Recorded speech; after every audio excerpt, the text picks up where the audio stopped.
What's up? What's up? Welcome back to the Hangout. I am BJ Kicks, your host, and this is the live stream that we do every Thursday at about 7 p.m. Eastern. So if you are watching this on the replay, thank you. Huge thanks. Give me a second. This place is a cord tangled mess. But anyway, if you're watching this on the replay, I appreciate that. And if you're here live in the chat, go ahead and say what's up. I'm a little bit late. But Mary's here. Bunkmaster B's in the house. My man Rupert's here. Uh, Tyler says, evening dopers. Wait. James is here dropping emojis that I can't decipher. And let's see. Tim's here. What's up, Tim? How you doing? And Saman is here to talk about Web3. Yes, we are talking about Web3 today, and AI, and just sort of new technology, new media, and I guess this is a debate of sorts, really just a discussion on whether or not we see those things as helpful to the medium or not. But we'll get into that in just a second. My man Phil is here. What's up, Phil? Glad to see you. Glad that you're here, and glad you made it on time. And Tayshawn's here as well. Tayshawn. I was watching the Complex Conversation, the 20th anniversary of Lord Willin'. And every time I see anything regarding the clips, I think of you now. So I didn't finish it. I think I got like 10 minutes left. Doug is here. What's up, Doug? I'm having a good day. I hope you are as well. One day I'll stop drinking soda on streams, but not today. Not today. What's up, Joe? What is up? Good to see you, Riddy Joe. But yeah, so we're gonna have an interesting conversation that kind of is right off an offshoot of a conversation that I started in the Discord. But first, let's get to our first segment of the evening. And typically, the first segment I like to do would be recent pickups. Yeah, let's do that. So recent pickups. There are none. I didn't pick anything up recently. Actually, there's a package in my mailbox right now. And I just didn't walk to the mailbox before the stream started. So you guys will see that on the channel eventually. The spoiler is it's Milestone related. But before we go any further into the show, I do have to do something that I forgot to do. So first off, thank you to the channel family. If you see me highlight someone's comment and they've got the Joker's face or a Robin symbol or the Red Hood symbol next to them, or next to their name, it's because they are a part of the channel family. They are the co-producers, the people that make content on Comics Are Dope, the newly rebranded channel possible. So huge thank you to every member of the channel family, whether you joined at the squad or the family level. It all helps keep the lights on around here and keep this channel going. So thank you to all of you. And another huge thanks to Organic Price Books for being our channel sponsor, the longest standing channel sponsor. It's been has it been 2 years? We're coming up on 2 years, I think in March, of OPB sponsoring the channel, and it's been a great relationship. They're the best place to go online for collected editions if you're looking for trade paperbacks, oversized hardcovers, the big ridiculous absolutes and library editions, all of that. Go to organicpricebooks.com, use my code BJKicks at checkout. You'll save some money on each purchase, and you'll be supporting the channel by doing so. So thanks to JP and David and the whole team over at Organic Price Books. My man Noah's here. BJ's back. Tell a friend. Yes, I'm here. Someone asked at the end of last week's stream if I was going to keep doing the Hangout as part of the channel rebrand. And yes, this is the first Hangout since we've officially rebranded the channel to Comics Are Dope. So very cool. Comics Are Dope. I've heard of that. Yes, Bunkmaster B. Yes, Comics Are Dope. Thank you guys, by the way, for supporting the channel rebrand. I don't know. I was very nervous about it. Like, I know in my head that the channel isn't really changing that much, but something about like taking my name off it and giving it its own sort of identity just felt like starting all the way over from scratch. So I was really um, relieved and pleased to see you guys' response to the change. And as we start rolling out content, you'll get to kind of experience what this rebrand really means. As far as someone asked if I was like taking my personality off the channel, and no, no, I'm just not gonna do like a ton of unboxings. I'm still gonna be me in all the videos, and of course in the hangout. But it's gonna be fun. It's gonna be fun. I'm excited about the things I have planned. It's just a matter of making the time to do all the things I have planned. That's the difficult part. But as we get through the year, we'll get there. We'll get there. Tyler says, don't forget to hit that like button. Please. It does help the channel to grow. And just helps more people see the content. Let's see. Rupert says they're getting expensive. Oh, the collected editions? Yeah. Yeah. Comics in general are getting expensive. What book did I buy? Yeah, this one. This John Stewart book last week. $5.99. The Joker is like $5.99. It's crazy. It's crazy. Phil says, I think Comics Are Dope is a great channel name. It seems fresh, and BJ Kicks was great too. Thank you. Thank you. I appreciate it. The biggest thing is that BJ Kicks was really just my name. And it didn't really describe what the channel does or what the channel is about. I think with Comics Are Dope, people at least know it's about comics, and maybe that'll help it grow a little bit better. I don't know. I haven't really been monitoring trends here. I guess I can check up and see. Um, also, if you're trying to grow a channel, I suggest not titling a video "My Last Video" because that could have some effect.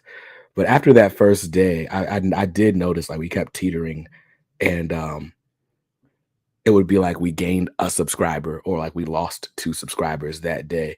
But since we've crossed the 6,800 mark, so we're well on our way to 7,000. And yeah, man, when we get to 10,000, I'm gonna host like a giveaway of some sort. But let's not put the cart before the horse. Enterprise says, any collected editions you're looking forward to throughout the year?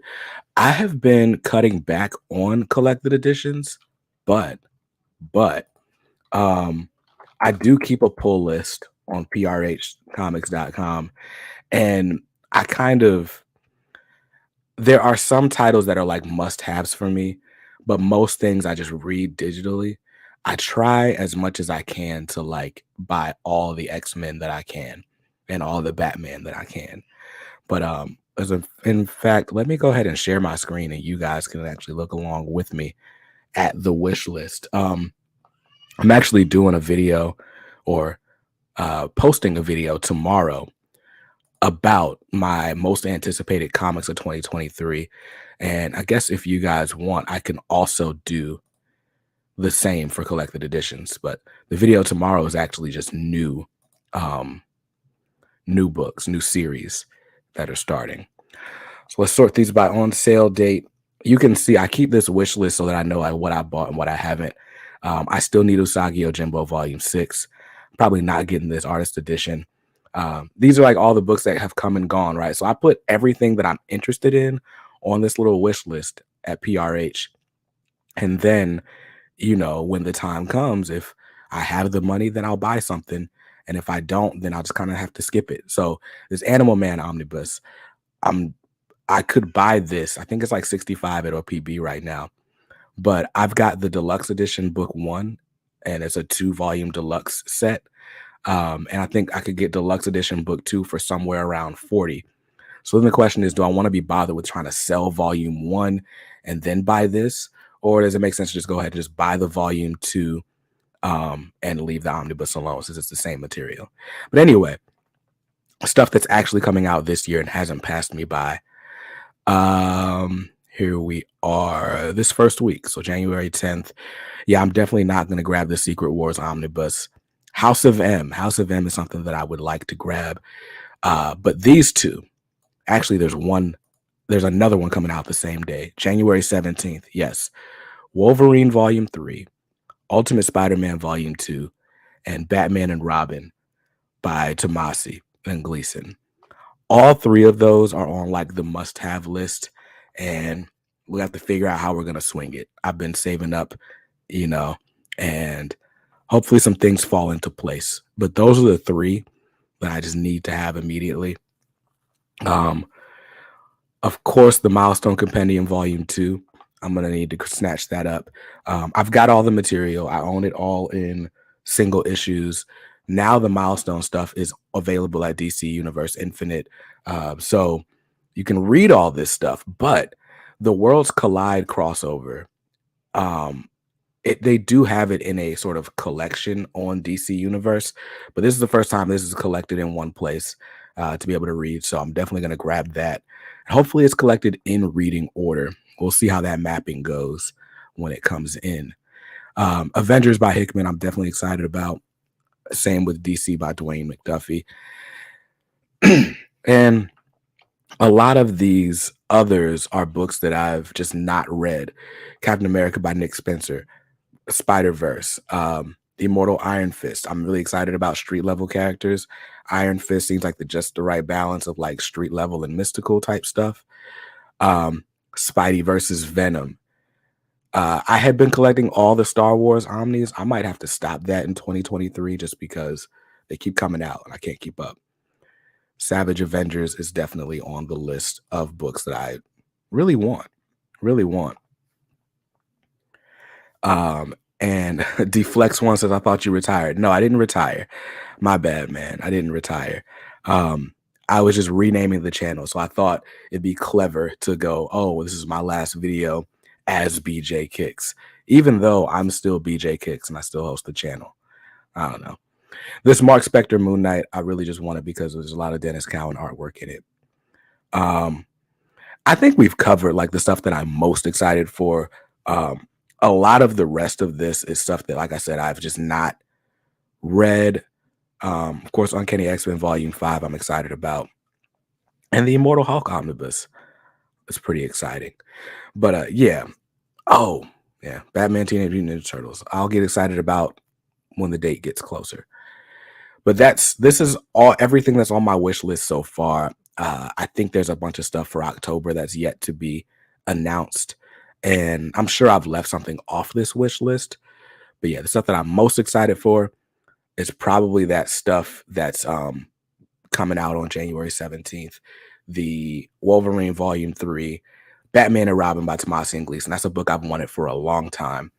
As well as whatever that third book is that I suddenly can't remember.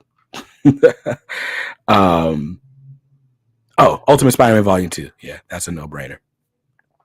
But yeah, so that's what I'm excited for this year. What about you, man? What about you, Enterprises? Tyler says, when channels pop up in the feed, it's the thumbnail, channel name, and length that determines if I watch it. Yeah, the big thing that kind of started the wheels turning about a rebrand is when I started posting sneaker videos. My name is BJ Kicks, and it came from me like selling sneakers in high school. And then for a brief period, actually a few years, I was rapping and making music. And when I was making music, I was releasing my music as a BJ Kicks as well. And when I started talking about comics, I was just like, whatever, this is my name already, so I'll just use this name. But then when I started making sneaker videos, I was like, okay, if I saw a channel called BJ Kicks, I would assume it's about sneakers. And I don't know. I don't think I'm going to change the other channel's name to BJ Kicks. There's still the issue of my music officially being linked to the Comics Are Dope channel on YouTube. So that's why you see like that music note. You can like find my instrumentals on this channel, or it's linked to this channel somehow. And I don't know how to separate that. So, oh snap, now we need to hear a Batman rap. Nah, I'm retired. I'm retired. But yeah, I'm probably most excited for the Batman and Robin by Tomasi. Out of all the stuff that I've wanted to collect, I remember when Batman and Robin went out of print. I had just started buying Omnis, and I had bought Batman by Grant Morrison, and I bought Batman by Scott Snyder. And Batman and Robin by Tomasi and Gleason was on Amazon for like $80, 85, 88, something like that. And I put it was on my wish list forever. And I just like never grabbed it. Like, oh, I'll grab that one next after I get through some of these other ones. And then one day it wasn't available anymore. And then all of a sudden, like it just shot up in price. So I'm excited about that. Tim says, I'm keeping watch on my spending, just waiting for the right time for all the Milestone books coming out next month. Yeah. Yeah, it's the same thing with me, right? Like January 17th is going to be a big omnibus day. And yeah, yeah, it's just unfortunate. But February, I don't think, let me go back and look at this list. There's not a ton that I have to have in February. Pretty much all of it is January stuff. There's a lot coming out in February. But as far as like, do I need to grab this ASAP? Like the X-Men animated series adaptations? No, unless I just come into some extra money, I'll probably leave that where it is. Avengers by Jonathan Hickman is certainly enticing just because of how long it was out of print and how well regarded it is. But I've never read it, and I gotta stop just buying things blind just because other people said they were good. So I'm gonna get all the stuff I want in January, and we'll handle February when it comes. Static Shock Season 2 is still not out, right? I feel like that was supposed to come out months ago. Yeah, it was originally slated to come out in October. They pushed it back to February to line up with the 30th anniversary of Milestone and some other like line-wide initiatives they've got going on. So in February, we're getting Static Shadows of Dakota, which is Season 2, basically. We're getting Icon versus Hardware. I think the week before is when the Milestone Compendium Volume 2 drops. And then there's like a 30th anniversary special, like anthology issue. And in that issue in February, we're going to get a story between or featuring Batman Beyond and Static of the future. Like, remember that episode of Justice League Unlimited where Static is like the greatest hero that ever was? So we're getting him teamed up with Batman Beyond again. That'll be cool. And I feel like there might be something I'm leaving out. Maybe some things they haven't announced yet. I don't have any sort of insider information, but yeah. Milestone and Black History Month. Yeah, to move all that stuff to Black History Month makes sense. I just hope it's not the only thing we hear from Milestone. Of all of that, I'm most excited for Static Season 2 or Static Shadows of Dakota. The Hardware versus Icon series, I'm like cautiously optimistic about. Because Reggie Hudlin's Icon was my least favorite of the Milestone Returns minis, and he's the one writing this event. So I don't know. We'll see. Hardware was my favorite. Icon was my least favorite, and now they're in the same book. But we'll see. We'll see how it goes. But yeah. So we talked about some stuff I picked up, or actually I didn't pick up anything. Before we get into tonight's topic, though, let's talk about the review of the week, the comic book review of the week. I've got a couple that I read this week. Dark Knights of Steel was really good. I don't want to even say anything because I don't want to spoil anything. Let's see. The books I want to talk about today, though. First up, the book I was most excited to get to, which is Batman issue 131, written by Chip Zdarsky, artwork by Mike Hawthorne, colors by Tomo Mori. And then there's a backup story featuring Tim Drake, which is really good. I like the backup story in some ways more than the A story. But in Batman issue, let's see. Someone said, for the folks who don't know about the name change, if you search BJ Kicks, your channel still pops up. We ain't losing you. That's what's up. If you go to youtube.com/BJ Kicks, it still takes you to the channel as well, even though there's a new URL. Shout out to this new handle feature. What's up? Salute, Vincent. But anyway, Batman 131, written by Chip Zdarsky. This is the first issue in a brand new story arc. What is this story arc called? Let's see. First issue in a brand new story arc. Basically, the way Failsafe ended, it was kind of like, Is Batman dead? Of course, Batman's not dead. There's no way he's dead, right? But so we find out where he is in this issue. This is called The Batman of Gotham, Part One. So we find out where Batman is, and let's just say if you've read Grant Morrison's Batman, a lot of this feels like a retread. Like I loved how the last story arc was sort of a an homage of sorts, an homage of sorts to the Grant Morrison or the excuse me, the Tower of Babel storyline by Mark Waid. And then this directly references or the previous story arc also mentioned like the Batman to Zur-En-Arrh, which of course comes out of the Grant Morrison run. This, the way they handle where Batman is, without spoiling anything, feels a lot like that whole Return of Bruce Wayne series that came out of Final Crisis. And I don't know how I feel about it. It doesn't help that Jorge Jimenez is not on art this time around. So I'm already looking at the story a little bit more critically because the art isn't doing it for me. So I'm paying attention to the words even more and to the overall story even more. And yeah, this one just kind of read like we've done this already.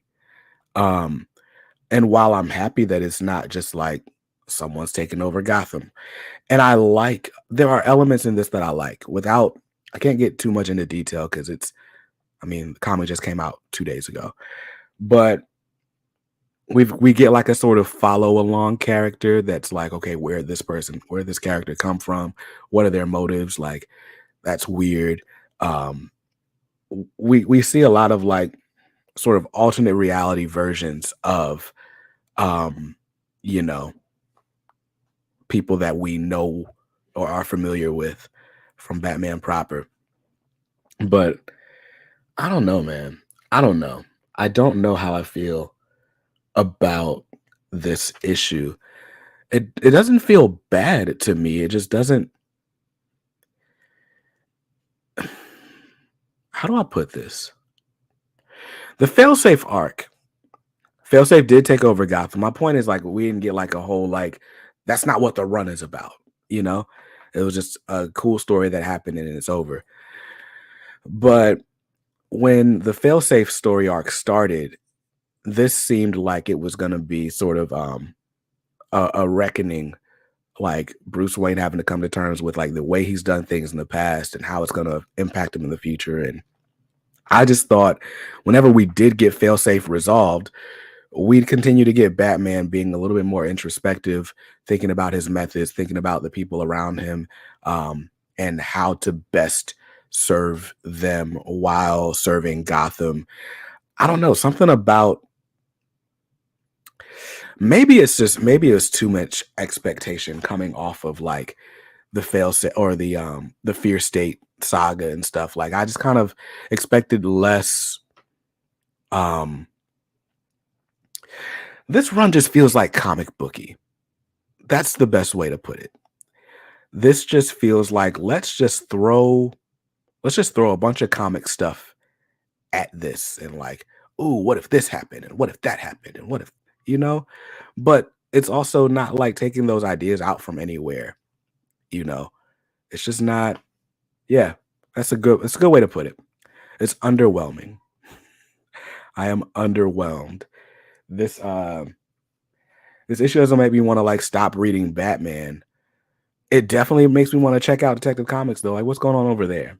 Um and yeah, like I said, another big issue that I had with it was um Jorge Jimenez is not on the artwork. It's Mike Hawthorne, and the art just feels static. Like there's even like action panels that just look like poses, and it's hard to describe. But then when you read the Batman Who Tropes, that's a good one. But then when you read the backup story, it kind of highlights even more my issues with the art in the A story because the backup story had much more dynamic artwork, even though it's a much shorter story and there's not a ton really happening, but it looked better. So yeah, I'm obviously an art first guy when I'm reading books, and art didn't do it for me and the story didn't do it for me either. All in all, this might be the lowest, no, it's definitely not the lowest rated Batman comic I've read, but on my rating scale, most books get a 7. It's like a good book with noticeable flaws. This probably gets like a 6.5 from me. It's just like the flaws are kind of, there's two noticeable flaws, and that's the thing. The artwork doesn't do it for me, and the story, we've tread over this ground like too many times recently. And so it just doesn't feel fresh. So, yeah.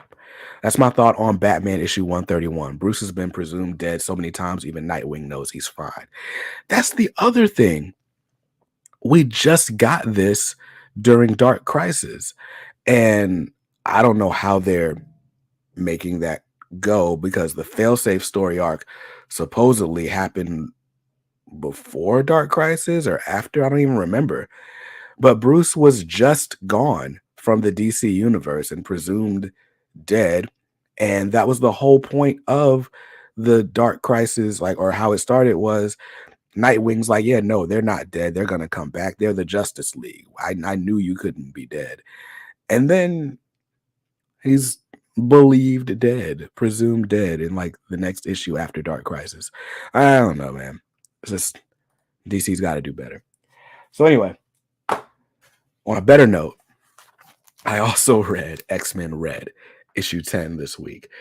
X-Men Red issue 10 um is still dealing with like the fallout from Abigail Brand just trying to bring or manipulate the, I was going to say geopolitics, the cosmopolitics. That's great. That's a great word. That's funny. Anyway,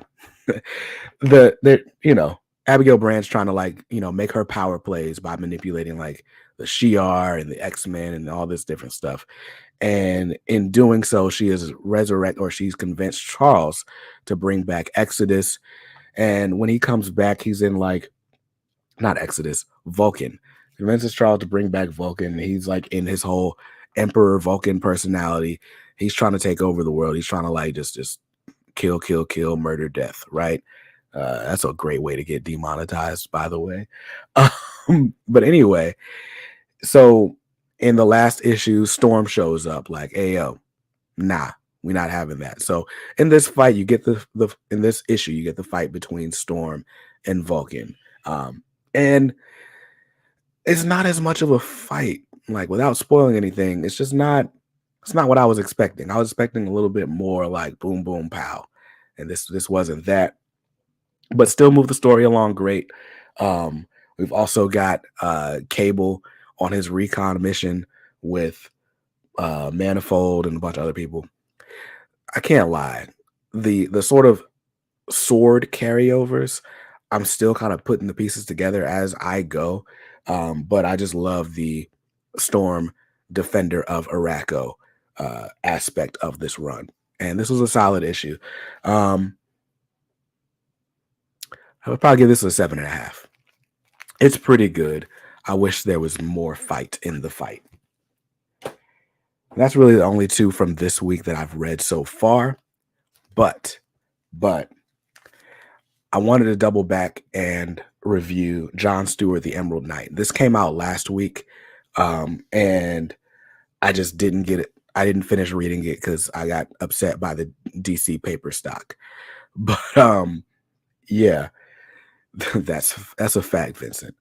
But I finally finished this book over the weekend, and what I'll say is like, this is Jeff Thorne saying, look, like, I don't care what you do with John Stewart after this, I am going to undo all of the worst aspects or the worst treatment that John Stewart has gotten over, the 4 decades he's been published. Is it 5? John Stewart, I think John Stewart's 50 years old in comic book time or publishing history. But anyway, so if you read the Jeff Thorne Green Lantern run, then you know that it sort of ended with this ascension of John Stewart, and he's got like just crazy godlike powers. So this picks up 2 years after that. John Stewart has been just leading a group of Green Lanterns, going and trying to save and free all these other species. Like he's just, out there doing the Lord's work, as they say. And finally, he gets confronted by a new god. And the result of that battle, while the battle, I can't lie, it's kind of confusing to me because I'm not a big sci-fi person already. I'm not a big New Gods fan. Um, but through all the big brainedness, um, we find that John's got, even more powers, and there's ways that space and time and things are manipulated that is just really cool. And the result, of course, is well, the result is the result. But what I will say is it undoes like the one major tragedy on John Stewart's record, and I think that's cool. So between them bringing back John Stewart's like sort of godhood from Green Lantern Mosaic, and then them restoring this one thing, the one big fatal flaw on his record, it really just kind of puts some respect on John Stewart's name in a way that really only John Stewart fans will really appreciate, because who really knows a lot of that stuff or honestly cares about it? A lot of what's important to John Stewart isn't really important to the Green Lantern fans out there. But anyway, it happened. There's one thing at the end of that book that I was just like, yo, what? So that's what? Yes. Yes. It talks about Cosmic Odyssey. I was trying to say it without saying it. You said it. I didn't say it. I just said it. But yes. It talks about Cosmic Odyssey. And the way they handle it is interesting. It's interesting. There's definitely something you won't see coming, but I thought it was really cool because at the same time they gave John Stewart this status, they undid this big mistake, and then found a way. I say they being Jeff Thorne, and then he found a way to make it so that you can use John Stewart in other stories, and he's just not like some ridiculously OP'd character. So I thought it was cool. I thought it was a very interesting way to sort of say, all right, if John Stewart never gets another book, let's right his wrongs. And also, if he is getting another book, here's how you can basically have the same character you've had all these years. So I thought it was cool. Rating on that. Also, I give it an 8. 8 out of 10. A pretty good comic book. That's my my rating is so ridiculous. 7 is good with noticeable flaws. 8 is pretty good. I think that's how I stated it. 9 is my favorite book of the week. 10 is a perfect comic book. It's very rare that a book gets a 10. The most recent perfect 10 on the Kicks rating scale was Superman for All Seasons. I read that collected edition last week or this weekend. Loved it a lot. So much so that I'm going to make a video about it this weekend. It'll go up on the channel next Friday. So yeah, those are the reviews of the week.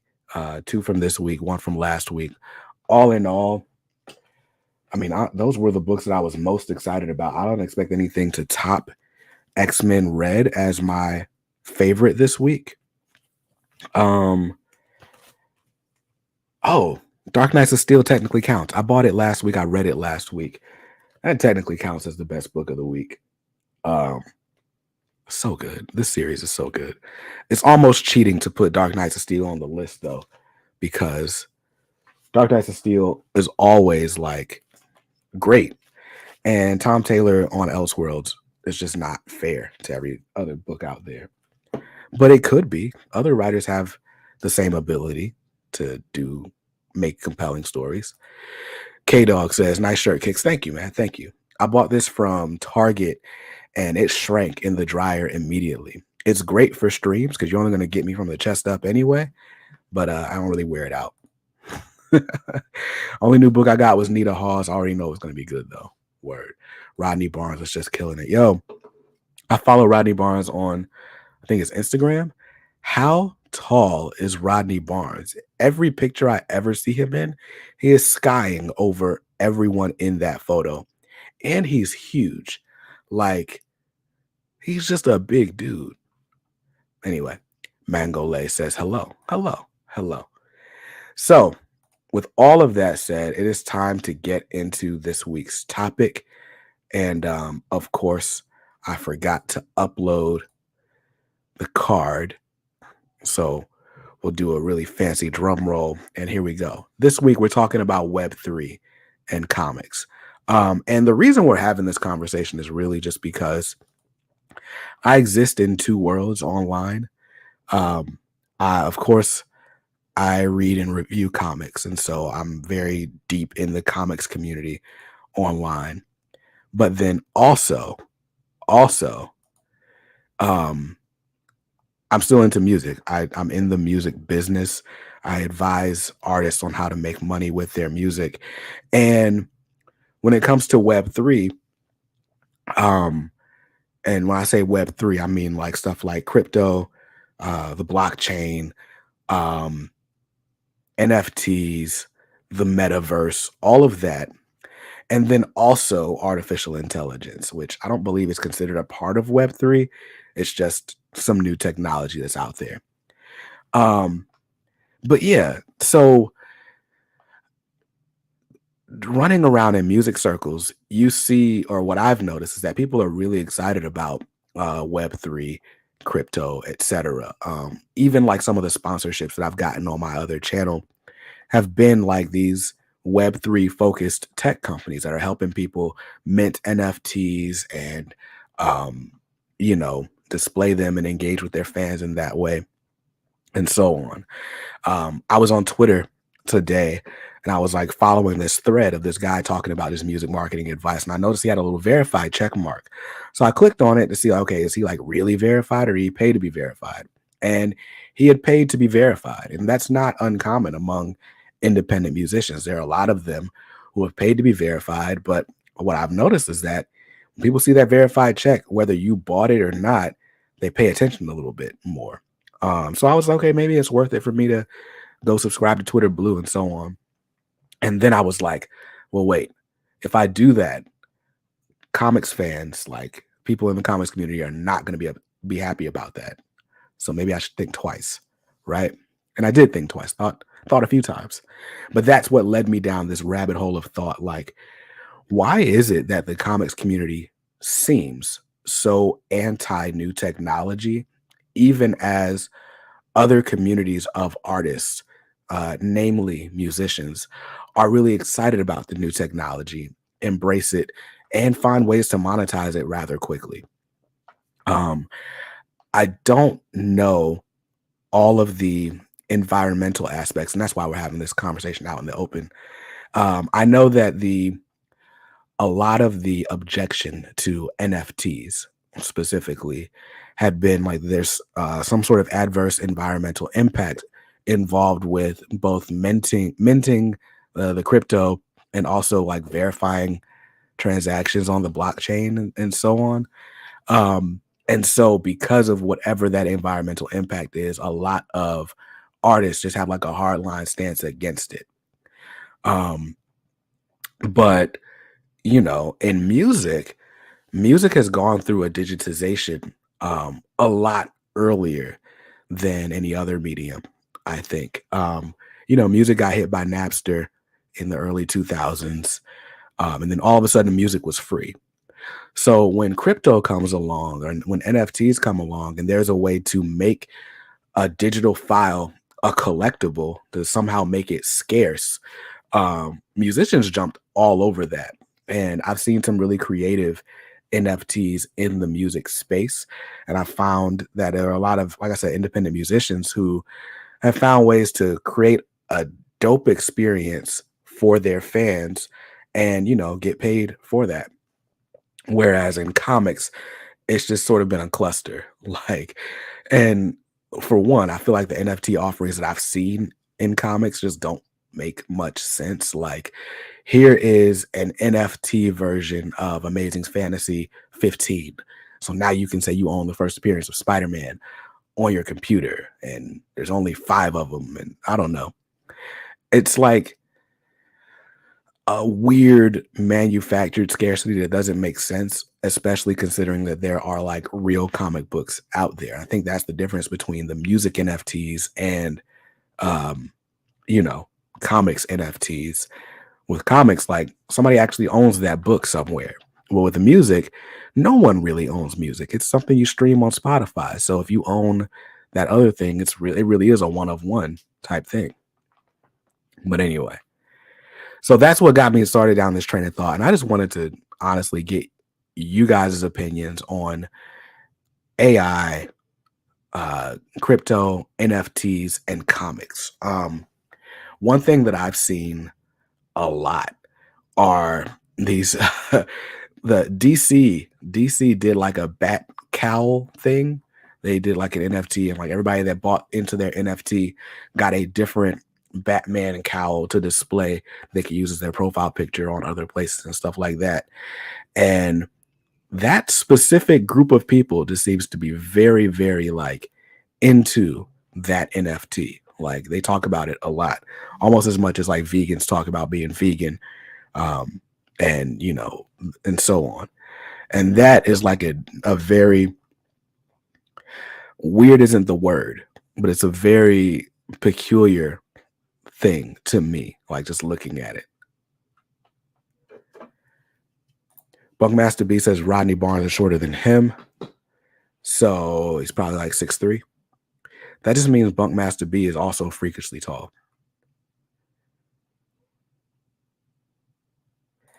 Skip says, well, if we get into right and copyrights, we don't own anyone's music. We pay for a licensed copy to enjoy for limited use. Yeah, but I mean that's the same with with a comic book as well, right? Like you don't own this book, you own the physical copy of this book, but like you couldn't like print this up and sell another one. You can resell this one, but you can't like make more. So, I mean, it's the same thing. It's a limited license, I guess.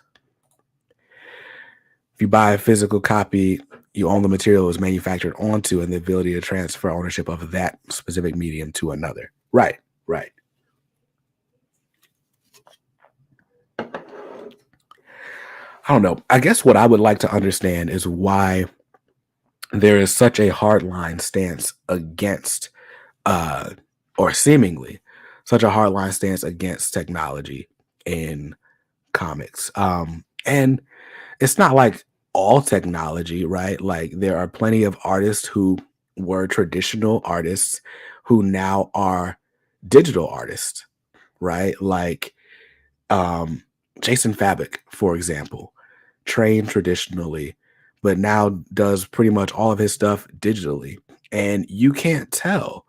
You can't tell that when you look at Jason Fabric artwork, it's not, you know, pen and ink and brush and so on. Um, but Bunkmaster B made the point in the Discord that it's like, because there's so much like digital art, original artists even more scarce, and that kind of drives the prices and that up. Um, and so to maybe there's a way to kind of keep that scarcity, or maybe NFTs offer a different sort of scarcity to the whole playing field. I don't know. Skip said, I remember the analog versus digital fight too, and it's mostly disappeared. So I guess I'll start there, right? How do you guys feel about um NFTs in general, right? To me, I don't really get them. Um, as someone who has to like teach people about NFTs and Web3 and stuff like for a living, I feel like NFTs, no matter how you put it, it comes off as cash grab to me, right? Like there are interesting experiences that are being built via Web3 and the blockchain and NFTs specifically. But when people are pitching NFTs to other people, it's really the draw to NFT is, hey, you pay for an NFT with crypto. So if somebody pays, you know, point 0.1 Ethereum for uh your music, and then the price of Ethereum goes up, well, now you've got a whole lot more money. And it just seems like artificial inflation to me. And even though I know what makes that art scarce, I don't understand what makes the capital rise in value. And so to me, it just feels like no matter what I buy, I could be overpaying for it. And I'd rather just pay cash for something that I have in my hand. And that's just kind of how I feel about it.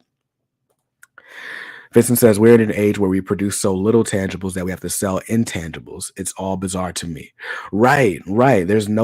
Because there's not physical media, and people are like trying to manufacture scarcity uh, to go on top of it.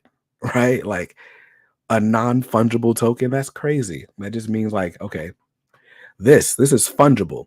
This is a tangible item. And NFTs are not, right? Skip says, I don't personally care for them. I don't have much against them, but I'm not someone who's good at making capital off of my or anyone else's art, so it's not relevant to me. Word, word. I'm more a physical collector. I have digital things collected, but I personally appreciate physical things better for possessing. Yeah. So I love digital for ease of use and lower cost. If I'm just trying to listen, read, watch it. That's how I feel. Right. Like I I'm a collector, as you can see. Like just look around, right? I've got a piece of original art back there. That's some original inks for Ace Blade, my guy Danny's series. I've got sneakers. I've got comics, and different art prints scattered around, right? And I like being surrounded by things I enjoy. If I like something, I want that thing, right? I'm a fan of John Stewart, and so I made it a point to like hunt down this Green Lantern Mosaic series where John Stewart is the prominent feature. Um, and because this just, this is like one of the only John Stewart stories there is, it means that much more to me. If DC were to come out with a mint today of Green Lantern, Green Arrow, what is it, 86, 85? I don't know. The first appearance of John Stewart, that doesn't feel the same to me, you know? But as much as I like being surrounded by things, it doesn't make sense. I mean, like it's difficult to read everything physically, right? So for example, Darkwing Duck, number one, the Disney limited series, not the upcoming Dynamite series, is not available to read online, at least not through any of the good comics digital sites. So I have to own this physically, but taking it out, it feels like holding an archival document from like National Treasure or something. Got to be super ginger with it. Got to be careful with it. But I love the fact that on my iPad, see, I just dropped the book. That's why. That's why physical is like not as great for me, even though I love it. All right. But on this thing, look, this is X-Men Red number 10, and I'm just reading it. Here we go. Um, and I love that. I love that. So I like Skip said, I like the convenience of digital. I like owning things physically though. Like if I just want to read something, I will access all day. I will access the latest, Pusha T album on Spotify. I'll access like a playlist of old gospel my mom used to listen to on Spotify. But if something's like really special to me, if it's like the one song I remember my mom playing all the time as a kid, I probably want to go out and buy that album, right? Like, but I don't mind like sort of renting everything and then buying just the things I love out of that. Hey, Sean says a very close friend of mine who's a known photographer made mid five figures selling his work for a week's NFTs. Can't knock the hustle. He bought a G wagon. Sheesh, sheesh, that's crazy. They say that high art, luxury, and fashion is the biggest form of legal money laundering. I believe it. It's a great system. Switzerland eats well from this business. Yeah. Um, I remember. I remember. There was a meme. Somebody was like, "What's the greatest scam that no one talks about?" And somebody broke down how high art, uh, very well could be just money laundering because the value is artificial. But I think the difference between high art and NFTs is like still high art is it's a one of one, like a real one of one. Like the Mona Lisa at the Louvre is the Mona Lisa. And people might have some high quality reprints, and those can be expensive in their own right, but it's not the Mona Lisa, you know. If you got a Picasso in your house, Jackie Long says, you got a Picasso in your house. That's an ATL reference. But anyway, that's an achievement. So I don't know. I don't make enough money to worry about NFTs or high art for that matter. Um, but I just think in a world where we talk so much about how artists don't have the support that they need, right? Peter David's got to you know have a GoFundMe to pay healthcare expenses. We know that all of these artists, even when they're working for the biggest companies in the world, are on work for hire agreements. Most of them do not have health insurance. Um, like all these different things, we hear about the struggle that the creative community in comics goes through. And I'm just like, well, other people seem to have figured out how to make money.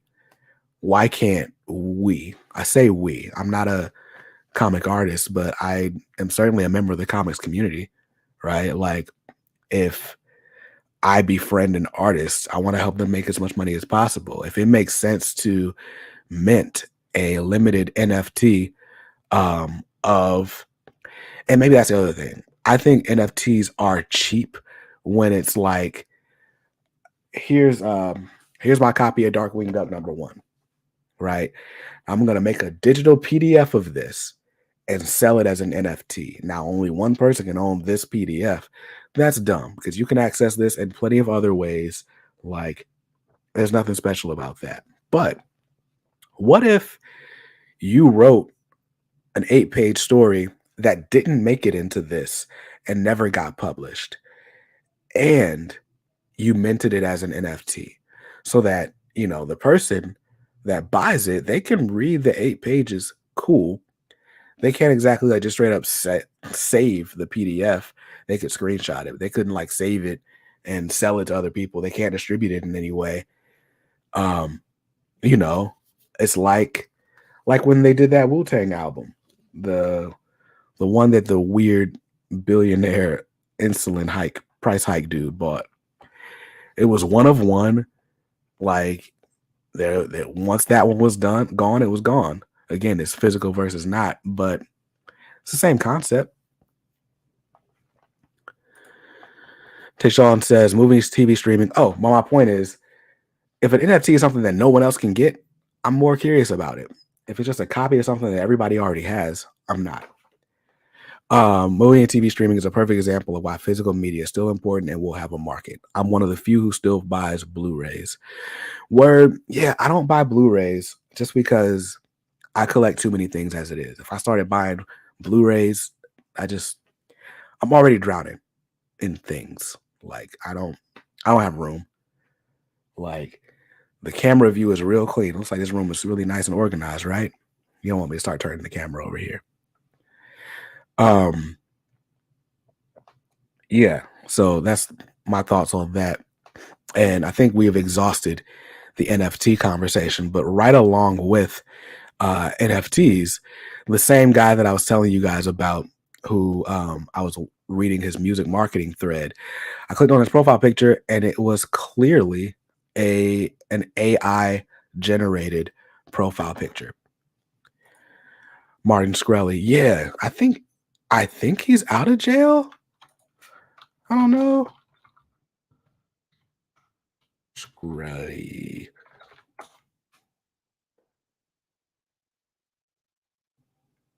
He got released last year in May, but he also like doesn't have money anymore or something. That guy, this guy just looks like uh, a creep. But anyway, so I'm looking at this guy's profile picture, and it's clearly AI generated art on his profile picture, and I was like, that looks pretty cool. And then that reminded me when that whole Lensa app took off 3 weeks ago. Every musician friend I've ever had is like, "Oh, look at this dude, look at this cover, look at this thing, look at that." And everybody's like, you know, using the using the AI art to generate album covers and just cool images and so on. And the artist community, at least the comic artist community, was like, "Nah." But with that, I feel like they have a gripe. But they have a real legitimate gripe because these AI art programs sample real life art to create their like new art. And then even the way you search for AI art is like, give me Batman versus Superman in the style of Jorge Jimenez. Like, all right, like even that just feels unethical. Like I could just call Jorge Jimenez, be like, hey, how much you charge for this? Oh, $5,000. Got it. Here's $5,000. Or my bad, man, I can't afford that. Let me call lesser known artists down the street. And either way, I'm paying someone for their hard work. But for me to be like, yo, let me get this in the style of Alex Ross without paying Alex Ross just feels grimy. It does. It does. Um, now, fun fact, what is this? That's funny. Um, the with AI, so fun fact, the AI art in the thumbnail. So this image right here, I generated this with Dolly. I think that's how you pronounce that. And what I typed in was Superman fighting Lex Luthor in the dark. No, excuse me. I typed in 3D render of Superman fighting Lex Luthor in the dark. And clearly one of these is supposed to be Superman. Um, it could be argued that both of these are supposed to be Superman. I don't know which of these is supposed to be Lex Luthor. They're both bald and they are in the dark. But like maybe I just used the wrong app. But yeah, I just I was just like, nah, that's not what I tried like 3, 4 different things to get Dolly uh to do this art. Sorry, I'm pulling it up now. I'm gonna have to log in again. Oh, here we go. So let me share this tab on StreamYard. So the first thing I typed in was Batman versus Joker. And this is what I got. I got this like weird, like Lego looking Batman versus a green Batman. I don't know. That was weird. I got this. Like I don't know when Joker ever wore a green Batman costume, but in every iteration, we got that. And these are just images that look like somebody's child drew. And so that was my first search. So the second search I did was Batman versus Joker digital art because that was their little recommendation to make your stuff better. And we got like, I don't know, coked out Tom Brady and uh I don't know, Black Lantern Batman there. This one's pretty interesting.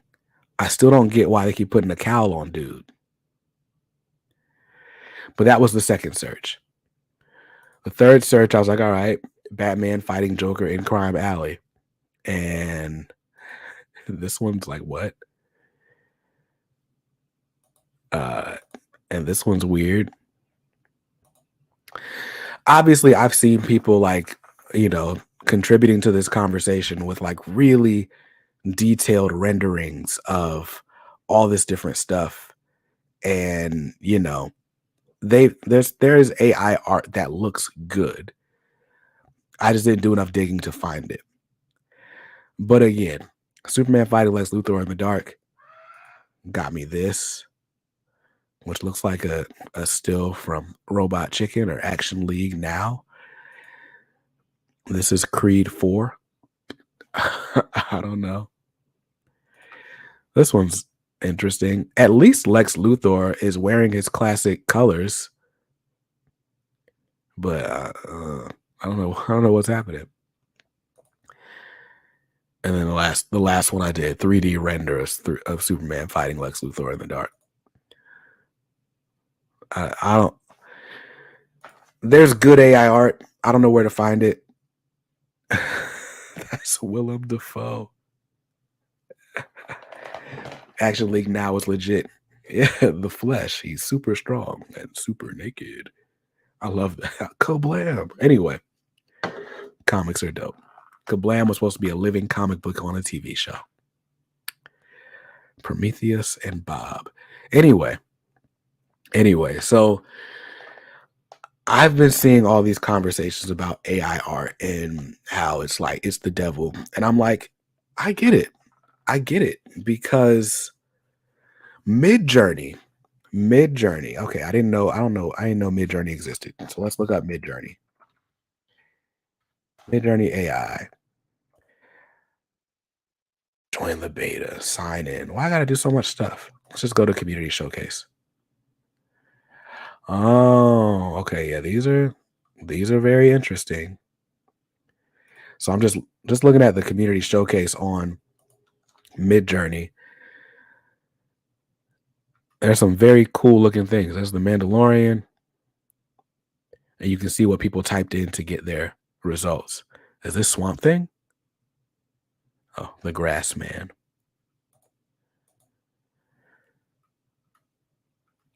Now, obviously, they're going to do showcases to show like the coolest version of a thing. Man, okay, this one looks like real Marvel Comics promotional character, art of a diesel punk sniper. Huh. Okay. All right. So if you can make stuff that looks like this by just typing in some words, like that is crazy. How much does it cost to become a member of this community and join things? Join. What? What do I have to excite? So this is my Discord. Yes, I'm human. Click each image containing a sunflower. Those three. These are also sunflowers. All right. The things I do for the Hangout.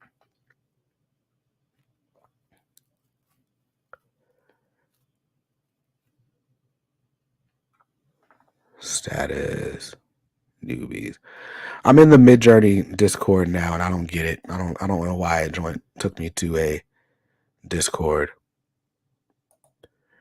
If I sign in,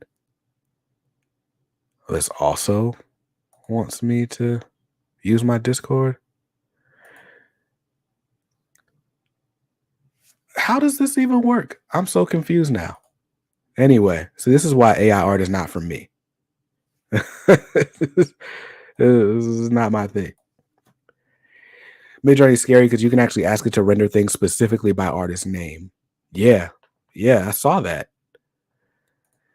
Vincent says future humans will produce nothing and forget how to drive, let alone parallel park.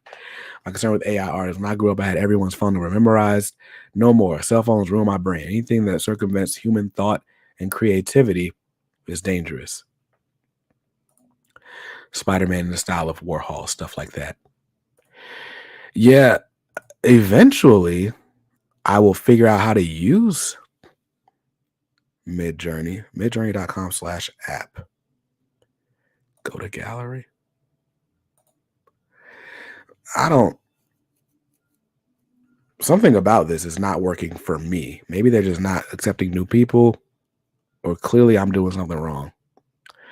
But everything I click on just takes me back to a Discord page, and I don't know. This is why Web3 is not my thing. Just give me a comic book, dog. Like, I got to do all this work. Just let me read the book. Just let me read the book. But so, all in all, I can see the controversy around AI art, especially if it's as good as what we just saw on Midjourney. I can absolutely see that putting some comic artists out of business, if not sequential artists, definitely cover artists. There's definitely stuff that I saw on that app that's better than a lot of the comic book covers that I've seen in recent years.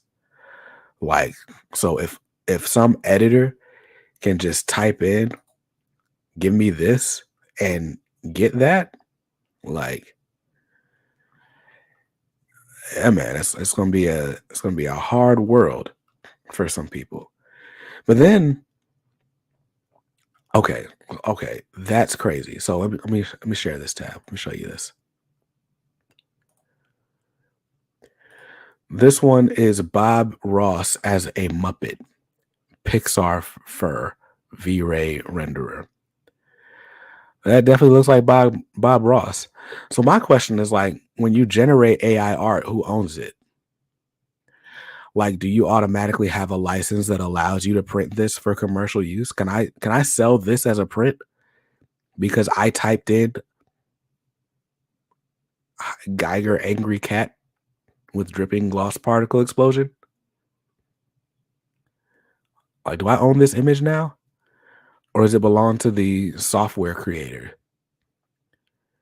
But if I own this and I can sell this as a poster just by typing in, like, here's my idea, that's wild. And again, then I can absolutely see, like, all the people who are working artists being like, nah, man, like, this is putting me out of work. So I think there's a much bigger fish to fry, like, or bigger axe to grind among the artist community when it comes to AI art than there is with AI, than there is with NFTs of the blockchain and stuff like that. I feel like NFTs could be beneficial to the comics community. It's giving a way to provide scarcity, even in an industry where things are being digitized super often, right? Like, so if you don't have original art pages to sell, or let's say you're the penciler but not the inker, and so you only get like every other piece, or all these different things, you can't sell your original art. Then you can create NFTs or create other types of experiences. But if I'm being honest, there's plenty of ways to make money, like being a comic book artist, that don't involve things that you don't feel are ethically great, like the blockchain, right? Like, if I could draw like David Finch, I would absolutely be selling an online course teaching people how to draw. And David Finch does that. And David Finch probably isn't hurting for money like some other people are. Like, if I could draw like David Finch and I had to draw every week anyway, I'm absolutely investing in a camera and some lighting and streaming that process, whatever is not under some sort of you know, non-disclosure agreement. Whatever I'm allowed to show you, I'm showing you that. And I'm gonna be like, all right, cool. Like, subscribe to my Patreon, $5 a month. You 60,000 fans that bought Batman last month. Like, yeah. So there's plenty of ways to make money as a comics professional without feeling like you're participating in something that's unethical or grifting people, or just a straight up cash grab. But I do think some of these other tools could assist in that. And anything that could help put money in, comic fans or comic creators' pockets is good money to me. Because if these people can't pay their bills, chances are they're not going to want to draw Batman, and I don't get to like read Batman if there's no comic artist, you know? Like, I like getting this product every month. And whatever it takes to like make sure those people that made this are well taken care of and don't have to work 3 and 4 jobs and, get to see their children grow up and all that, like, I'm in support of that. But I don't know. It's not up to me. Vincent says probably not in regards my questions. My question about like whether or not you could sell images you generate through AI. Got to support the books of the creators you want more of. I don't even think that supporting the books of the creators, absolutely, right? But it's like the whole voting with your dollars thing, right? Like, how many of my dollars could really help a certain person, right? Like, I'm a big fan of Dennis Cowan. I can't afford a Dennis Cowan original page, so I'm not going to pay Dennis Cowan's rent for a month, but I'll buy 3 copies of whatever the Milestone book is this month. So there will be some sort of royalty or commission on that he'll earn. And I have this channel and I talk about Milestone. I know for a fact there's a lot of people that bought the Milestone Compendium the first time around because I told them to. I got stats on that, so I can talk about I can see how much I've generated and influenced, right? But that's not a drop in the bucket. That man's got bills every month. The Milestone Compendium came out once last year, you know? So I feel like there's only so much our support can give people, especially if they're being signed to predatory contracts and all these different things. At a certain point, the only way to make a living is to make is to build a following at scale, right? And then it's con appearances, and then this thing and that thing. And yeah, we can keep these people top of mind as like the comics community on the internet who yell about what's good and what's not. But there's not enough time in the world to talk about every good comic that comes out, right? I don't read a ton of indies, but you know, the there's plenty of indie comics that come out. Like there's a book that came out this week called I think Mosley from Boom Studios, and I'm very interested in it. I didn't know anything about it before Rocket Robbie did his um reviews this week, but I'm interested in that book. I had no idea it existed. So like what am I gonna do to am I I'm not there's nothing that I'm doing to promote that book, this book. This one right here. You know what I'm saying? There's way too many good books that come out in any given week. If I'm just looking at comics that came out January 4th, look at all this. There's only so much yelling online that we can do as fans to support people. At a certain point, they got to take it into their own hands to, sort of control that destiny.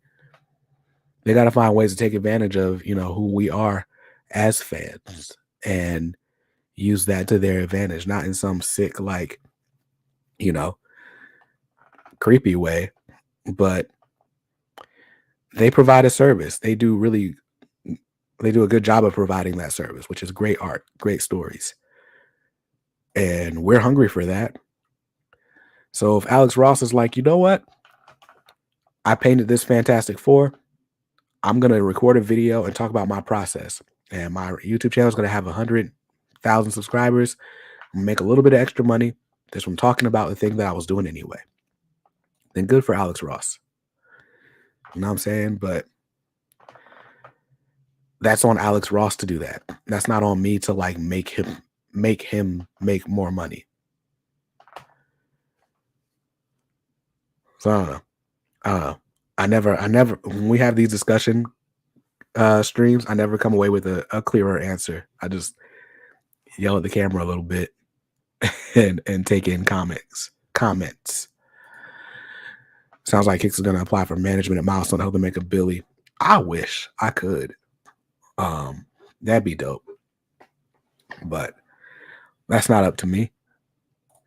Love Robbie. He and I usually align on taste, especially indie. Robbie just reads so many books. I guess you can do that when you like manage a comic shop and the books are going to pass by your hands either way. But yeah, that's the other thing. Comics don't make it easy, right? Like I review comics every week. You know how hard it is for me to get on some of these press lists just to get like a little bit of a preview to review a book. Spoiler alert, I'm not on any of those press lists. Rebranding might help, but it's the comics industry just feels like they don't like money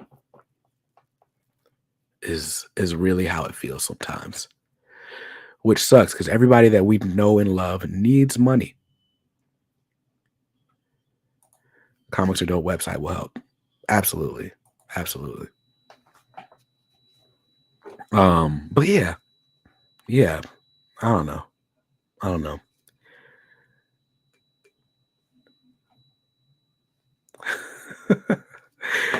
That is a Don't Be a Menace reference if I've seen one. Message. People's consumption levels in all things is ridiculous. We want all you can eat entertainment for as free and quick as possible. Someone's got to lose, and it is usually the working creator. Facts. But again, it doesn't have to be that way. Like my job is helping people monetize some of the most mundane things. And you would be surprised at, or maybe you wouldn't because you read comic books, right? But you'd be surprised at like the things that people do that they consider trivial that other people can't get enough of, right? Like, where's an example? This right here. This is my stack of Milestone trading cards.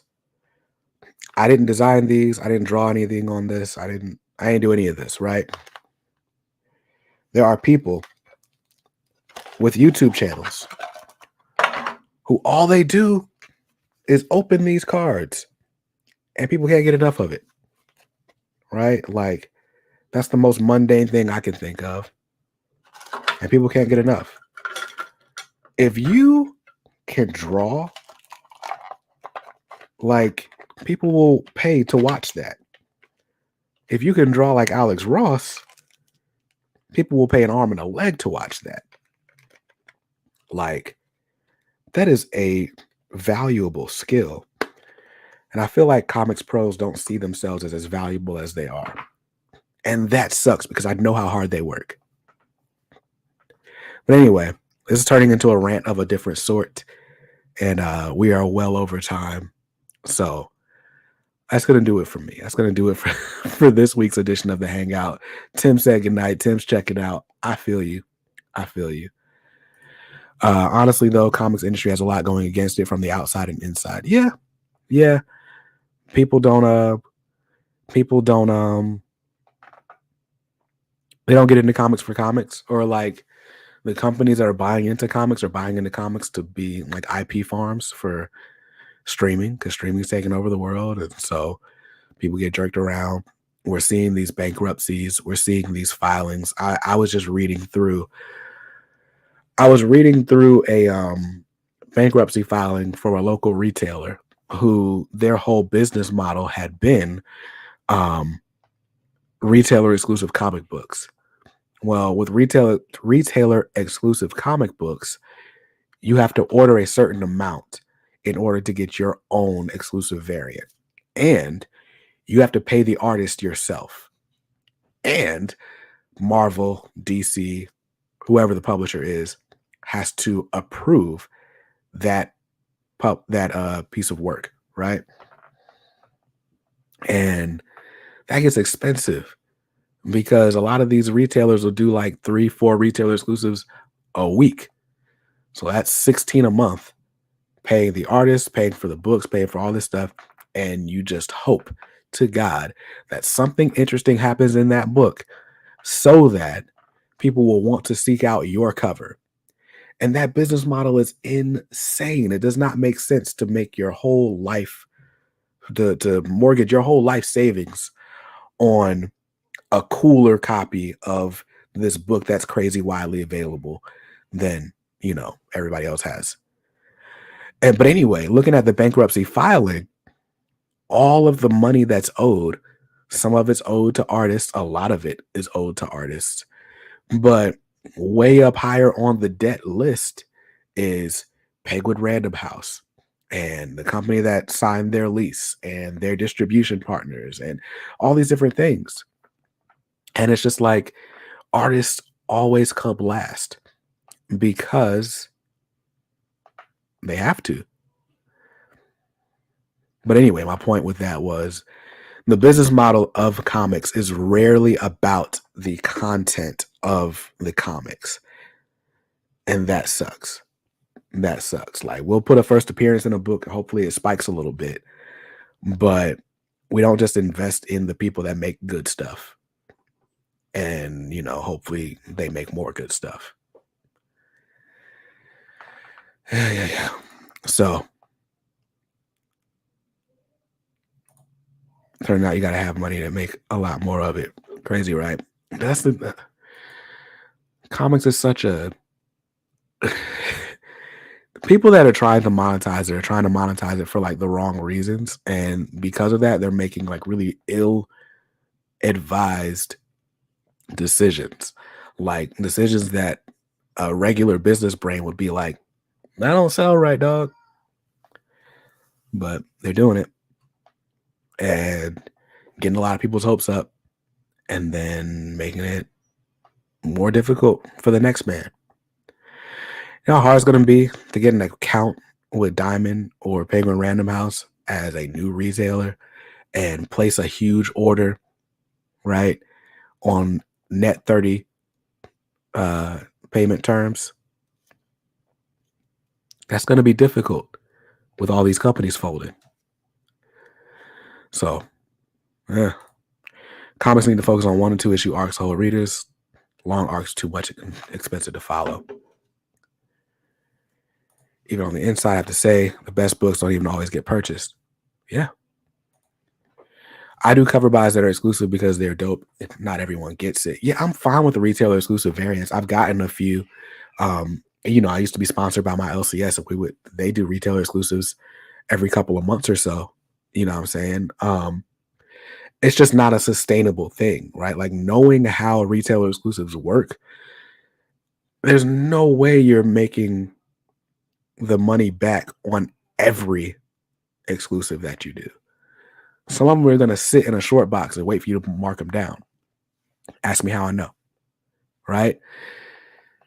So, like, if you're a retailer, you got to find other things to draw people in.